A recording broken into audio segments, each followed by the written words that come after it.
Welcome back to another episode of the Firmo Foundation podcast. I am your host, Alana Qualls, aka Iconic. And today we have a very special guest joining us by the name of Erin Betsko, aka EB. Thank you. Of course, I wasn't just going to say your My government whole government name. No, we're not on a doing that. podcast. Do I ever say my government name? That's why my name's Iconic. You see that? I did. How are you doing today? I had a day. Yeah? You want to tell us about it, or? I mean, I work in a middle school, so it's always a day. Yes, this is true. So we work together, and EB is a very talented and creative art educator, and she's very loved by all the kids, and she undermines how special her role there is. But I'm here to remind her. Is this an intervention? Something like that. Oh my God. Guys, you have to remind your friends of the light that they carry, especially when they sleep on themselves, okay? So.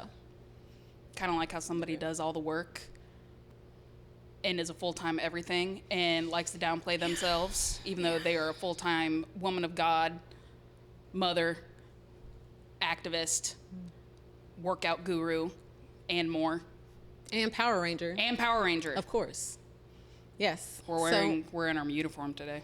Yes, as you can see, we have Power Ranger shirts on. Mine's wrinkly, but we don't have to talk about that. This is my favorite Power Ranger, Tommy, and today that is actually the subject matter. We are going to talk about how you can be a Power Ranger. So let's get into the backstory. First off, this is my bestie, and she shares the love of Power Rangers with me. I think that's one of the reasons we really bonded. I'm a 90s kid, you know, growing up, this is what I watched. Same. And this is what she watched. So we talk about Power Rangers, and she appreciates that about me. I appreciate that about her. I feel sorry for kids today because they don't really have good quality shows like we did coming up. But a lot of our kids actually watch Yes. them on like streaming after the fact. Yes. And they'd be like, oh, I know Power Rangers. I'm like, no, Of you course. don't. But most of them watch the new ones. Like I'm talking about season 1, 2, 3, the early ones. Facts. Us early, the early 90s. So, okay, so here's when I really think about things now as a 36-year-old woman versus when I was a kid. Of course, I'm going to dissect Power Rangers and start to look at the characters and the roles a little differently than when I was like my daughter's age, like 8. So to me, here's what I came up with. Zordon is like God. He gives the Power Rangers all the directions. He communicates to Alpha, who's like the prophet, because he essentially assists. Yes, the He assists with all the instructions and teaching the Power Rangers how to use their powers, right? Yeah, I get it. And then the Power Rangers are just like us, everyday people trying to find ways to use the power that they carry. See what I mean? Yeah, I got it. So of course I'm going to make those analogies now because I'm always super intellectual, and it may be annoying, but this is what it is. What? See, this is what I'm talking about. It's I'm intellectual and I like to make intelligent connections, so I must be annoying instead of thoughtful and interesting to talk to. Yeah.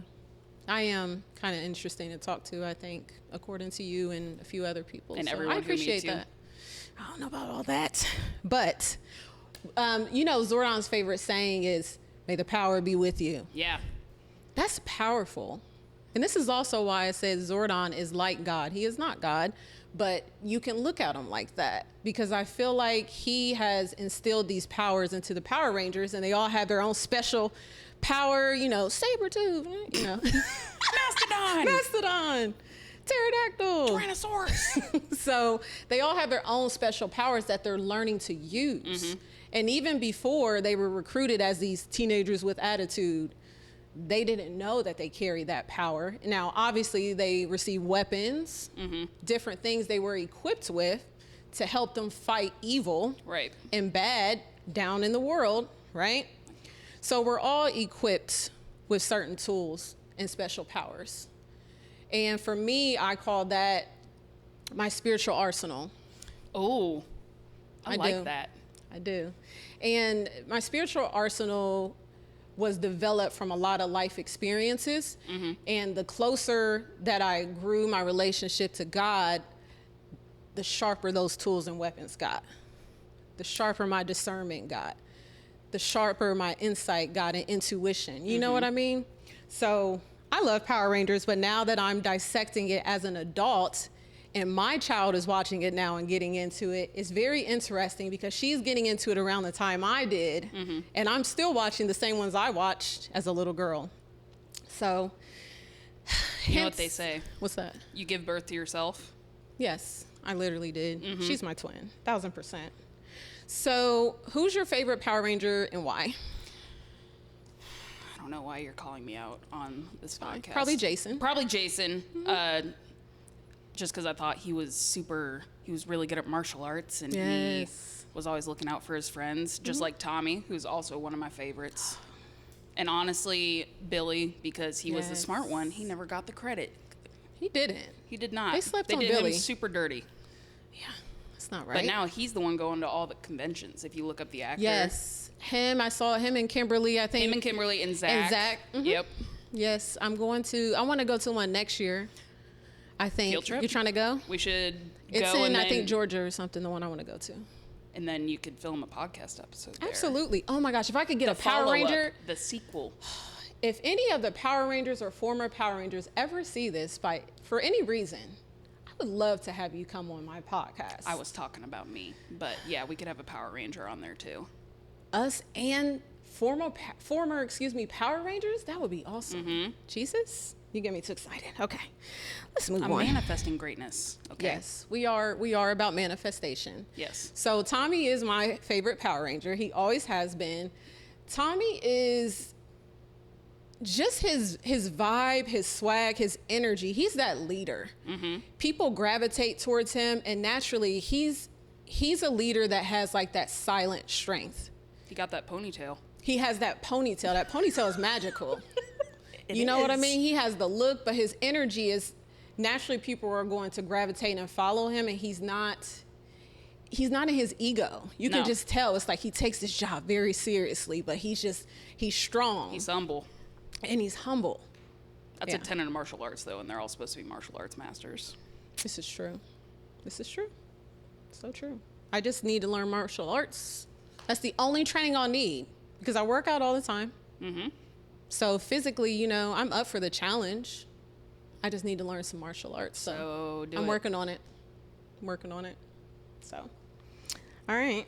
So my next question is, what does the word hero mean to you?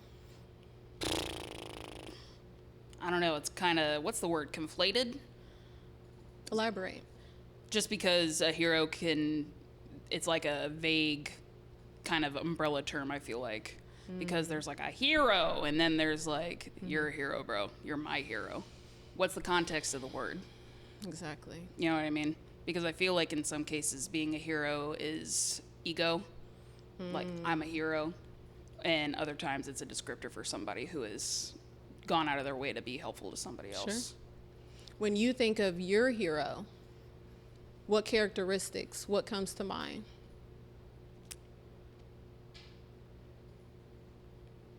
I think you got to be your own hero. So I think like looking out for other people, but then like also, are you doing what you need to do for you? Kind of like we were talking about earlier today, because I was having a day, remember, and somebody reminded me that I need to look out for myself as well as other people. Yeah, I got you, girl. You do have to look out for yourself. If you don't know how to pour into yourself, to rest, to be intentional about your self-care, you're going to crash. And then what good are you to other people? Exactly. Especially when you are in somewhat of a servant, right? Your service position, being a teacher, working with middle schoolers, which is a lot. We go through every day, but we love them. And in order to bring value and carry out our purpose, we have to make sure we're all right, first and foremost. So caring is what I'm looking for hero, because you have to care about yourself and everybody else without thinking that you're going to get anything out of it. Sure. Honestly, those are the two things that I made up my mind. That's a hero. I love that. For me, a hero is A hero leads by example. Ooh, yeah. A hero grooms the generations and people coming behind them. They're not in their ego, only doing things to get the glory or the credibility. They're doing things and leading by example with intentionality, so the young ones and the ones that want to be like them know how to move. You know what I mean? Yeah, no, I wish I would have said that. That was really profound and deep. Grooming the generation that is watching them. It's because I'm thinking about my dad. Because my dad's my hero. That's the guy. That's right. So, okay. So, here's potentially an even deeper question. Okay. And I love this. Okay. What does power mean to you? When you hear that word, when you think about the power you carry in your life, or if you had to express it, if you had to articulate it, what does power mean to you? I think power is kind of like good and evil, because it's a choice. Because you can choose to be powerful. You can choose to use that power in different ways. But it's also something that can be corrupted. Like, absolutely, they're using your powers. I always... Jesus. Please don't report me, whoever's listening or watching this. I always tell the kids, because as middle school students, they have a dark passenger, right? Oh, Jesus. So I yes, tell them, use your powers for good. Use your power. Don't use your powers for evil. So it's power's a choice in that way, I think. I love that. Power is a choice. See? And I completely blacked out. So I have no idea what I just said, so I hope it was good. Power is a choice. That's deep. We could probably spend this whole time unpacking that. And in a lot of ways, because you are articulating that to the students, you don't even know it, but you're probably a lot of students' hero. Because telling them that and speaking to them like that and speaking life into them. You try and speak life into the kids. Any teacher who is there for the right reasons, who loves their kids, tries to do that. You do that. You work with our kids every day. Yes. You're breathing life into them and pouring into them. But I don't know, sometimes with them I feel like it goes in one ear, out the other. Because they're in middle school. Their frontal lobe is still developing. But I hope that some of it gets in there. Because they are powerful. They're especially very powerful. This generation. Like, look out. Exactly. They're going to change the world and save it. Unstoppable. Unstoppable. They and just annoying. don't know it. They have to know how to use the tools that they're already equipped with. And the tool isn't only the phone, it's this. They get distracted by the phone and forget to use this. Jesus? Even though they're like dead brilliant. Extremely. Even at their age of like 10, 11, 12 years old. Yeah. Annoying. And they will only get better and better. And more annoying. As long as they have the right people in place in their life to help get them to the next level. Yep. Power to me, for me, what power means, it's my belief in myself. Because you're that girl. I like to believe I am that girl because of my energy, my vibe, how I speak life into people. The way you move. The way I move, the way I love others selflessly. Yes. That's what makes me that girl. Not how I look, not how I dress, not what I have, but who I am on the inside. And how hard you've worked to maintain and protect that person you are on the inside too. Yes. And having that belief in myself, that is where my power comes from, because so many outside influences in the world, people, it could be friends, it could be family, it could be whoever. It could be someone when I walk in Target has some negative comment to say, right? They think that they can take away my power, but nobody can take away the power that was given to me by God, except for him. So the power I carry, believing in myself, that's extremely important. And believing in myself means not only am I my biggest cheerleader, my own biggest cheerleader, I'm not waiting for other people to support or cheer me on. I accept who I am. I own who I am. Flaws and all. The good, bad, and the ugly. And there's a lot of that in all areas. Yep. And with that comes you have to give yourself grace. Grace to evolve, grace to grow into, for me, the woman that I was created to be. Right. That I feel inside, but I know I haven't had all of the experience or life experiences yet to arrive there. There, right? So The next rung on the ladder, so to speak. yes. And we're on that journey. We're all on that journey. And that's why I feel grace is so important, because I definitely am guilty of trying to rush things sometimes. I definitely have felt, I think in my younger days, a little entitled. Tell me Especially, about yes, definitely after graduating from The Ohio State University. This is such a glorified degree and prestigious university that wherever you go, you're like, I'm going to get whatever job I want. I'm going to do this. No. It doesn't work like that. It's great that you graduated. You have to put in the work, and you have to make sure you're making the right connections. Right. So that entitled attitude just felt like, well, I've already broken a lot of generational curses. I'm a Black woman that graduated from a 4-year college. I have a bachelor's degree. So having that confidence kind of turned into a little entitlement, like, oh, my life is set from here. I'm gonna get the good job and everything else is gonna fall in line.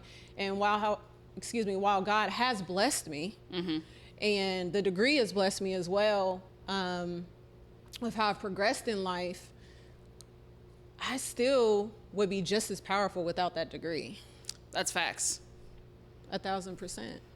So what it has taught me is entitlement gets you nowhere. Humility gets you everywhere. So having pride and confidence is one thing. You don't want it to turn into entitlement, arrogance, because when you're in that ego, it's like you're running in place. You're not going to get anywhere. I see that. When you're humble, now you're open and flexible to move and go where God puts you, to allow other people in to help you. You know what I mean? Yeah, I get that. I'm picking up what you're putting down. Yeah, for sure. Because at first, like, I cannot speak today. Apologies. You're fine. When I hear the word entitlement, it's almost automatically like negative entitlement. Absolutely. Instead of just entitlement as it's just a thing because this and this happened. Exactly. Do you think that that entitlement was fed into you a little bit though? Like, you are in a prestigious school, so like going to that school. Oh yes. Oh my gosh. OSU, they lied to us. Because it is like, once you graduate from here, you can go anywhere you want and get a job. You can say, I graduated from The Ohio State University. And it is a great college. It is, but again, it's just a piece of paper. And that's not undermining the hard work that we did. Right, but it is. Realistically, you have to do the work too. The piece of paper isn't going to necessarily just get you in the door. A degree is a degree. It is. It is. What are you going to do with the degree? Exactly. That's what's the most important. So I'm grateful. I'm very grateful. I'm grateful that, I have my education. But again, a lot of my power was really harnessed from my upbringing, from the role models I saw, from beating the odds and statistics of Galvanized even. Right. And how my life could turn up or Right. turn out, you know what I mean?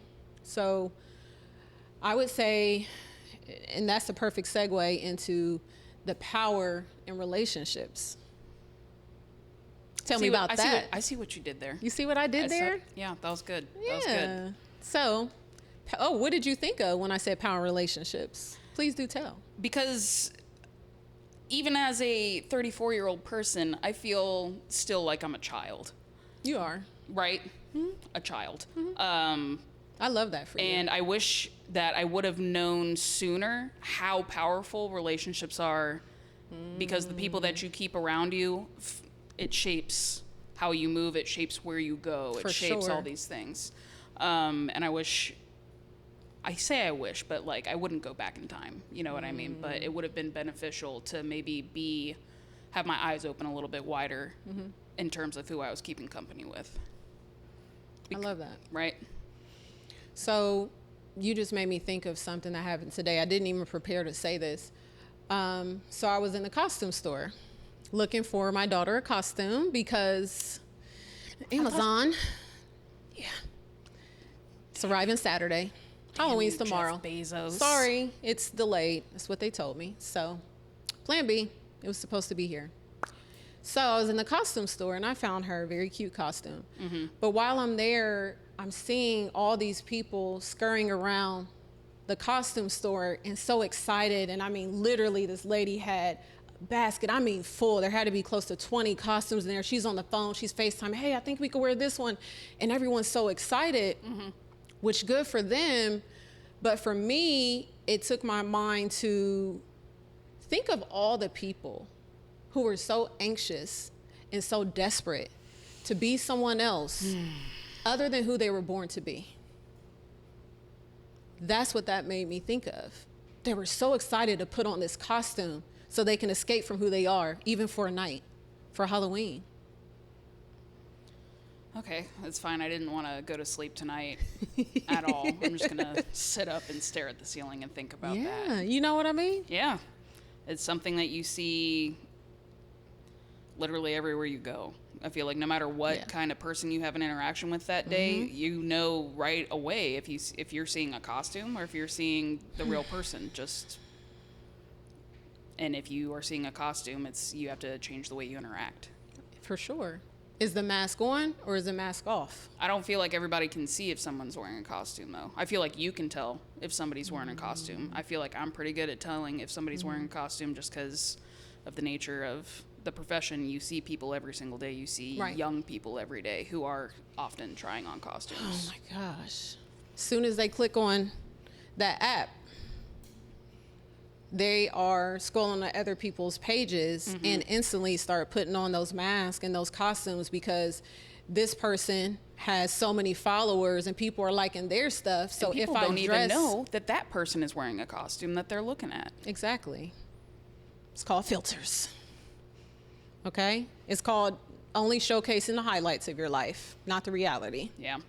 So, and we all to some degree, I feel, put on a mask. And I think that just like it's necessary to know how to code switch and, you know, if you're in the workplace or how you are in your personal life, being able to put on a mask, like perfect example for me, even though a lot may be going on in my personal life and my emotions may be all over the place one moment, when it's time to go to work or into a professional setting or in front of others, it's time to, okay, let me try to get myself together. That's putting a mask on. Sure. Because it's not exactly how I feel. I'm probably still in my emotions about whatever is going on, but you do have to know how to put on the right mask depending on the setting. So is there a difference then between masks and costumes? Like if you're in a costume, are you like something completely different than what you are as opposed to just adjusting for the benefit of other people? I think the costume analogy is equivalent to someone who doesn't want to be themselves at all. Okay. They completely want to assume the identity of someone else. Okay. Someone that puts a mask is like, okay, temporarily I'm gonna put this mask on because it's gonna benefit me to be in this setting, to perform, to be able to talk to certain people, to be able to make it through this 2 hours of an event or whatever it may be. The right? staff meeting. There you go. That could have been an email. Yeah. Not that I'm talking about. Not an email. I think that also, so when it comes to relationships, now let's talk about romantic relationships. It's very important to know your power and the value that you bring.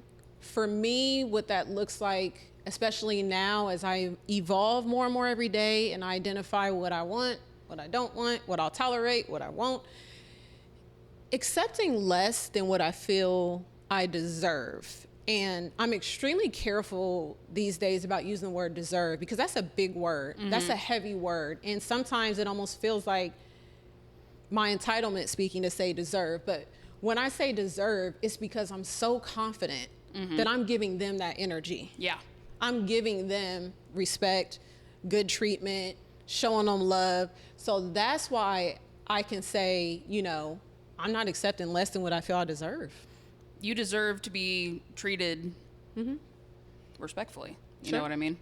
Reciprocate the good energy. Reciprocate. That's what I was looking for. Yeah. You deserve for whatever good you're putting into a relationship to be reciprocated back to you in a way that that person can express it. Exactly. Deserve is kind of a dirty word, though, because if you say you deserve something, people are like, oh, you deserve. No. Exactly. This is so true. Now, something else, when it comes to relationships, I think that too many people like to live in that victim mentality. You can't always be the victim. No. Sometimes you are the oppressor, or you are the one bringing the problems and victimizing other people. Or you are the one who is capable of changing it, but you choose not to stay in that victim. Jesus? Absolutely. Right? And you know why? Because that feeling, being the victim, feels so comfortable and safe for people. Because it puts any blame off of you. If you're the victim, everything's happening to you. You can't, oh, I'm not responsible for that, or I couldn't have handled that differently. Sure. When you could have. Yeah. Could have. But even being the victim, it's a choice to stay there. Power's a choice. Your power is a choice. Powerlessness is also a choice then. Powerlessness? Is that a word? Yes. I'm just making stuff up over here. Don't worry about me. Powerlessness is absolutely a choice. Now, what has brought someone to feel powerless? Sure, it could be things that are completely out of your control. It could be unfair. Completely. And all of that. Completely. But even then, to stay in a place where you feel powerless is still a choice. And they might have reasons for staying in that powerlessness. Absolutely. There's nothing, victim blaming is obviously something we are not doing. Right. But it is, there are choices in everything. But you have to get out some way, somehow, even if it's just a little at a time, day by day, making that choice. To take some semblance of power back. To take your power back. Because if you don't take your power back, who do you think is going to give it to you? Nobody. Nobody. So you have the power to get out of certain situations if you are willing and you're intentional about, give me my power back. You know what I mean? On that note, being in a relationship with somebody romantically, let's say, if you're in like a partnership, are you giving them part of your power if you're being in a relationship with somebody? I don't think you should. I don't think you should anybody either, but I feel like a lot of people do. Absolutely. I was going to say, can it happen? For sure. For sure. But I feel like it's so not necessarily, what's the word I'm trying to think of? Taboo for people to be independent and in a relationship, but it is kind of taboo to be independent and in a relationship. It is, but I think that the partner you're with should know what they're dealing with, and they should respect that. And you have to, and if, as the independent one, if you are going into a partnership, you also have to compromise You have a little. responsibility too, though, to make sure that you're a fit for that person. So if you're super independent and that person is not, then maybe that's not something that you guys should interact with. Exactly. You have to know, and part of knowing when to stay, when to leave, is understanding your power. Wow, you just wrapped that up, didn't you? Put a little bow on it. You know, I try. Because here's the thing. Power and problems go hand in hand. Woof. So if you have problems, are you going to stay there, or are you going to tap into your power to get out of that situation, to get out and away from those problems? You just said that and it clicked in my brain. I really wish that was vernacular that we used as a society, like tap into your power. Oh, is this an issue that you're having? Tap into your power to tackle that issue. Oh, this is an issue you're having? Tap into this other part of your power. Tap into this, tap into this. Because you are, like, energetically, you're a power station. Absolutely. The mitochondria of the cell. The power of the cell. Morphin' time. Yeah, sure. But don't know. I feel like if we were to speak more power onto people, like, in my classroom I have, you are powerful, like, above the door. If people felt as powerful as they were, maybe, like, things would be a little bit different. But I feel like being somebody else's hype person, putting them into their power, I think is also dangerous for people who are trying to oppress others. So maybe that's why it's not really in our daily vernacular. But it should be. It should be. And I think that goes back to what you were talking about earlier, ensuring that you're connected to powerful people, to people who are going to support you and remind you of your power. That's important. Your environment. Or you're going to be around people who cause more problems for you. Yeah.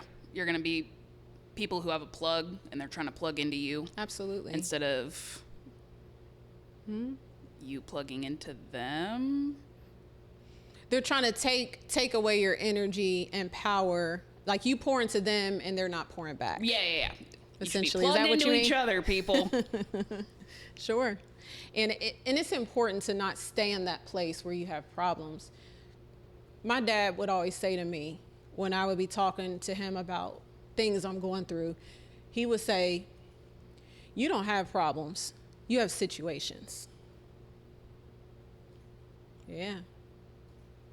Exactly. It got me every time, because what it did in that moment was it immediately made me reassess the situation of what I thought was a dilemma and unpack it and not give the situation as much energy, and realize in the grand scheme of things, this isn't a priority. It's actually not a problem. It is a situation that I just have to learn to navigate. And sometimes even deal with and carry a little bit of that weight. Not all of it, but sometimes things can happen in your life where that residue, it stays on you. Oh, for sure. It leaves a mark on you forever. So what would a problem be? I'm sure it's, like, different to every person. Right. But in what regard? Like, what do you mean? Like a situation versus a problem. Like, when you got to worry. When do you maybe need to tap into those other power sources because you have a problem? So you're looking to the people around you, your support group. Sure. You know what I mean? So what would that kind of situation be? I feel a true problem, are things that are completely out of your control. Oh. A health condition. Yes. If you get in an accident and it's not self-inflicted, it's someone else causing the accident. Sure. Anytime it's completely out of your control, it's not your fault, because a situation is just something happening to you. Yeah. It's not going to determine your fate. It's not life or death. It's something that if you take the time to sit back, work it out, let's say probably some of the biggest situations are financial for people. No doubt, especially right now. A lot of people's financial situation, they're not problems. They're consequences of bad financial decisions. That would be me. Which turns into situations, not problems, because it's not permanent. It's temporary. Temporary situation versus a permanent problem. It may take time to get out of a certain financial hole, but it's still not permanent. That's a problem when there's more permanence. Yes. Or it's going to take a while or something chronic. You know what I mean? You're so smart. Well, thank you. Big old brain. I'm just speaking the truth and the facts. You know what I mean? I would say that. Okay. So this would be perfect. And you already know what I'm about to say. There's power in knowing how to move forward when really bad things happen to you. Yeah. And being wise enough to understand you're supposed to carry some sort of lesson or something from that experience. So with my daughter, giving birth to her, remember it. So when I had my daughter, I was at 41 weeks. I was a scheduled induction. So I checked myself in the hospital, and I was in labor for 24 hours. Jesus. Push for nearly 3. That's too long. Okay? I was exhausted, to say the least. So they did all these things, I was induced and all of this, and they did all these things to try to start the birthing process. And as I started to push, they told me, oh, you're such a strong, the doctors, the midwives, you're such a strong pusher. Did you work out while you were pregnant? Did you walk a lot? And I was like, yeah. They was like, we can tell. We'll probably be out here in like an hour and a half. 2.5 hours later. Okay? So as I'm pushing, my daughter goes back in. I'm pushing with all my might. Daughter goes back in every time. She got stuck. Okay? This is a problem because now I'm nearing 2.5 hours of pushing. With my daughter being in and trying to come out, there's a lack of oxygen. That's a big problem, which caused some issues. So, long story short, after I was pushing for so long, there were probably 3 to 4 midwives and a doctor in there. Before it was all said and done, there were 12 to 15 people in that room. They called the head doctor, who had just finished a double shift. She literally walked in with her purse on because they wanted her expertise. Like, she's been pushing for so long. Like what do we do? What's going on? Doctor came in. She barely said 2 words. She looked, assessed the situation. I mean, when I say threw that bag across the room, hurry up and got some hand sanitizer, pushed the midwife out the way, and started aggressively beating on my stomach to get my daughter out. She said, it's been too long. That's all I heard her say. So her doing that and pressing her out is what saved essentially both of our lives in a way. There was definitely some trauma there. There was some aftermath, and I remember what that felt like. I was going in and out of consciousness. I had a gas mask on. I kept, my blood pressure kept peaking, which was dangerous because of all of the stress. They just kept saying, like, so the doctor was doing her thing, the midwives, then there were nurses and everyone around here trying to keep me calm. They're like, sweetie, you're doing such a good job. I know it's hard, just try to calm down. Because they're like, your blood pressure is dangerous, it's getting too high, your heart's racing. And for, even if it was 3 to 5 seconds, I felt myself slipping away. I knew I was gonna die. I felt it. Because I had never felt that exhausted. It's like I felt so close to just, and in that moment, again, I'm blacking out, in and out of consciousness. When I woke back up, as I'm feeling like that, I remember telling the doctors and midwives, I said, I don't care about me, just save her. I remember it vividly. And then I blacked out again.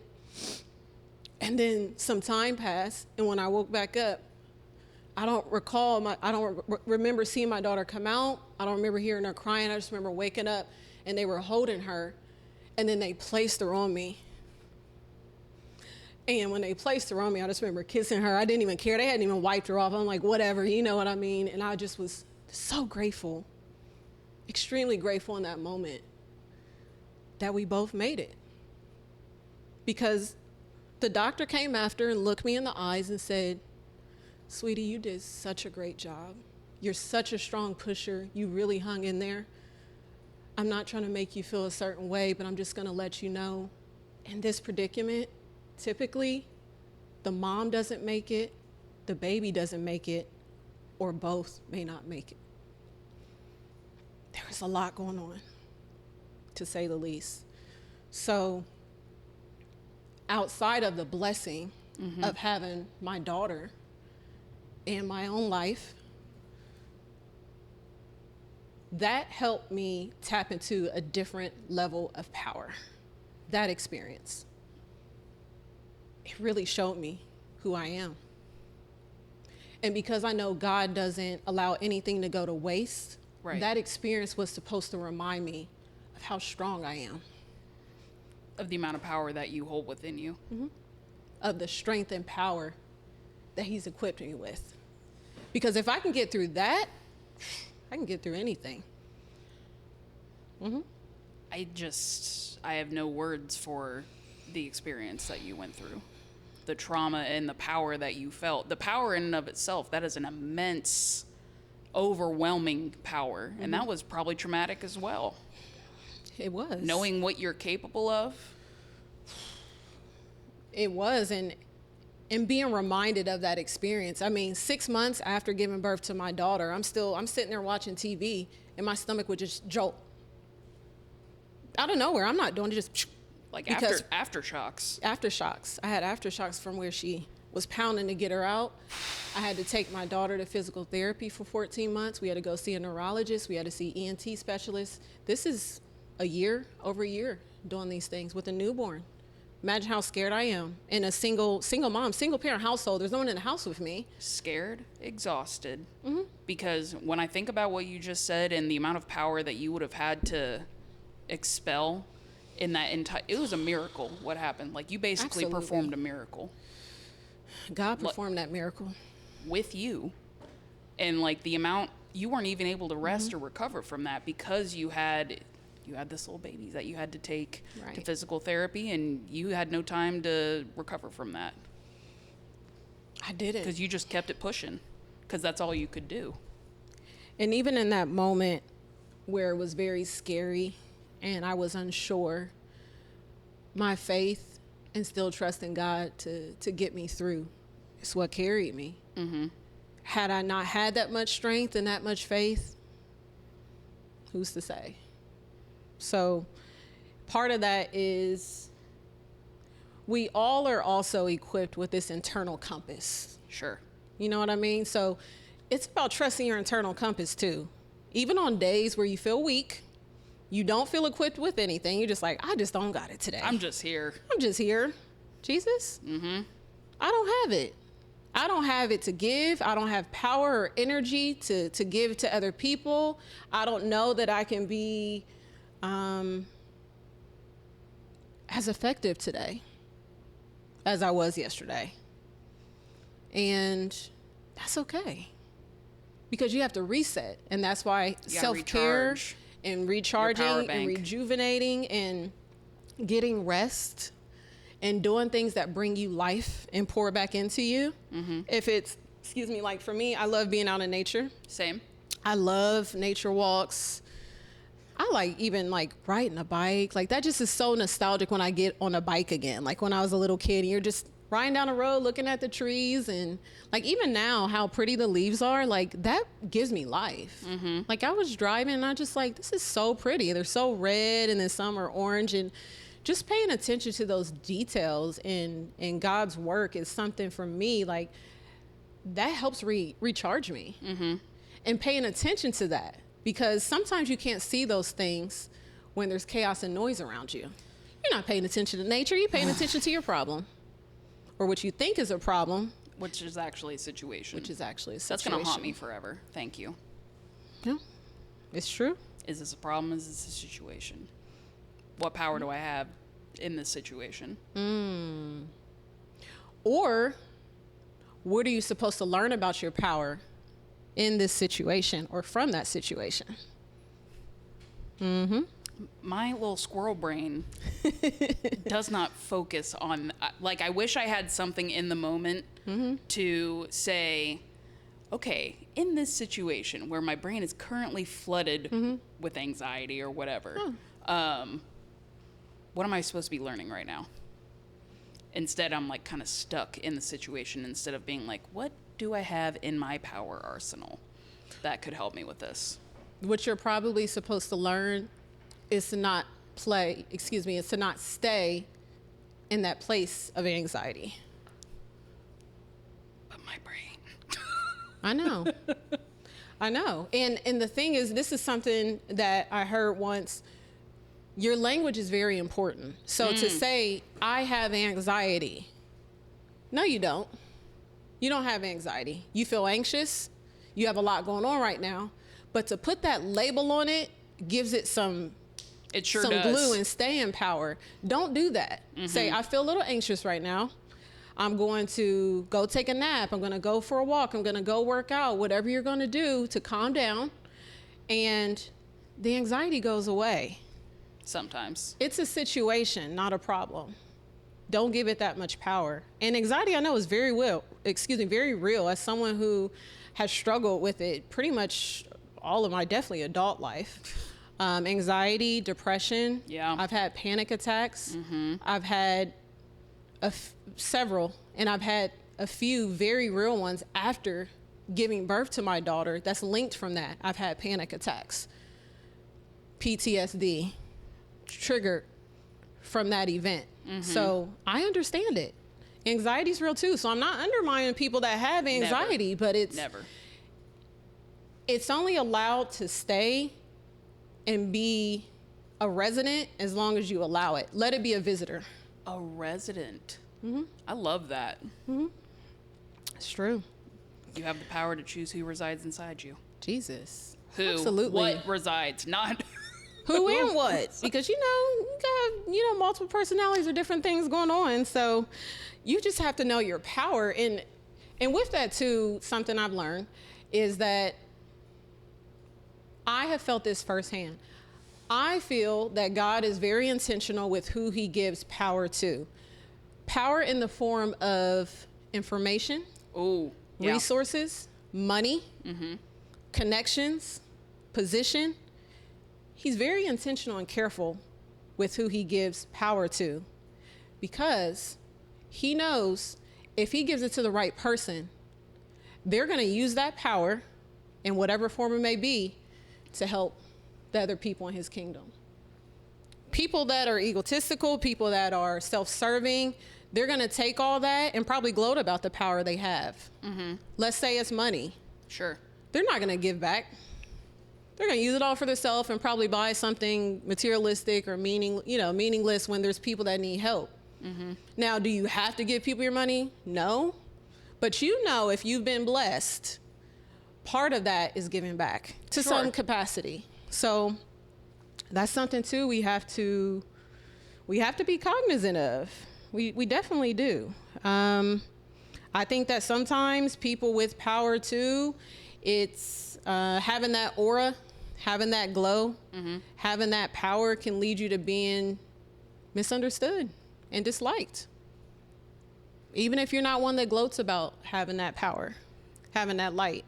I think part of that is because some people will see people who do glow with that power because they live in that power. They claim that power. They do use that power for good and to ascend to be like a higher being.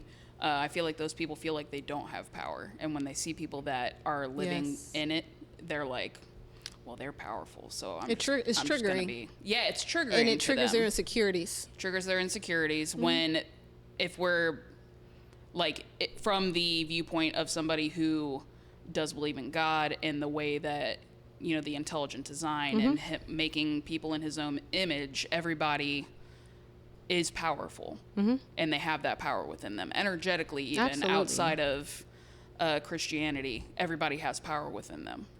But if they see somebody else who is living in that power and they just either haven't done the work to find that power yet or don't feel empowered for whatever reason, I think that's why certain people with power might be looked down upon.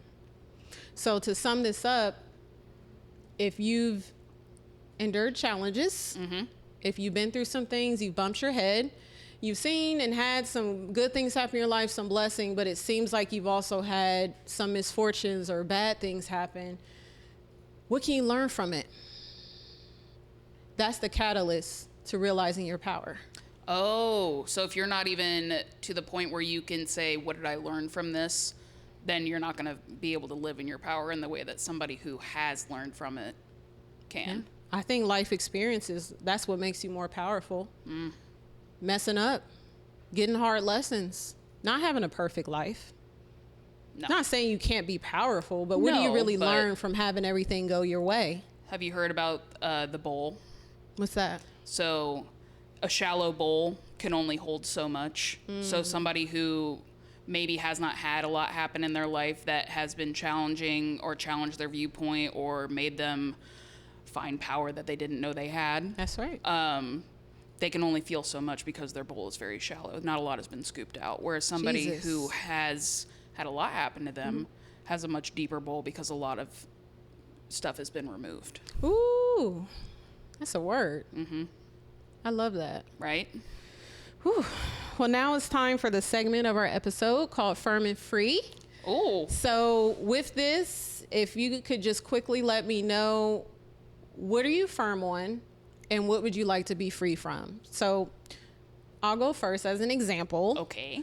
Something that I am firm on is owning the power that I carry. Okay.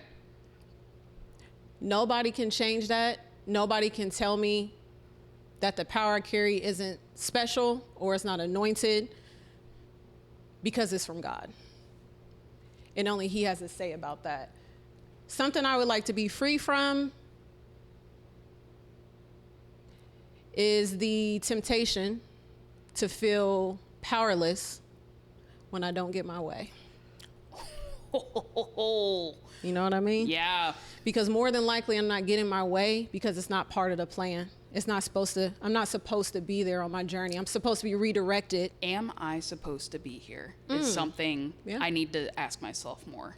Okay. In every situation. So thank you for saying that. Absolutely. Even though I know you didn't say it for me, I am going to take that within myself. I did. I said it for everybody. For everybody. So there you go.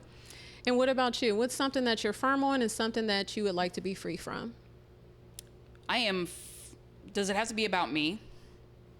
Whatever comes to heart. Whenever I think about like what's one thing that is non-negotiable, right? Right. I don't know why the first thing that I thought of was the kids. Okay. Like it is not negotiable for me. It is a firm tenet in my life that we need to treat people with dignity, respect, and humanity. That's right. Because in the education field, you see this every day, just as I see it every day. And you've been in different buildings, and so have I. I've worked in a bunch of different places. There is this, I guess, a pattern where people who are older or teachers will treat younger people because they're younger like they don't know anything. Right. Treat them like, I don't want to say an animal, but in a way you do treat Undermining their power. Undermining their power. So it is a firm with me that I will always remind the young people of the world of their power. Amen. In my space. Amen. And I'm a witness to that. I try.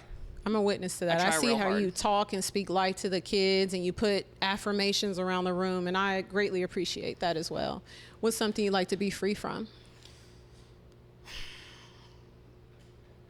Anxiety. Right. In the way that you explained it, where it's a resident right now where it needs to just be a visitor. That like recently, that is what I would like to be free from, just because from what you said earlier. Right. That's very fair. You gave me a lot to. I feel like I haven't added as much as you've poured a lot into me today. That's what I'm here for. I'll buy you Wingstop later. Does that count as pouring into you? I'll take that. Okay. Okay. So we are going to end this episode how we end every episode, with our mantra. I am powerful beyond measure. The things that I say, think, and do will reflect that. I know who I am. I own who I am. Thank you so much for joining us. If you're listening, if you're watching, I appreciate you. EB, I appreciate you for being here today, and I hope that you all have a blessed day. Thanks for having me. Bye.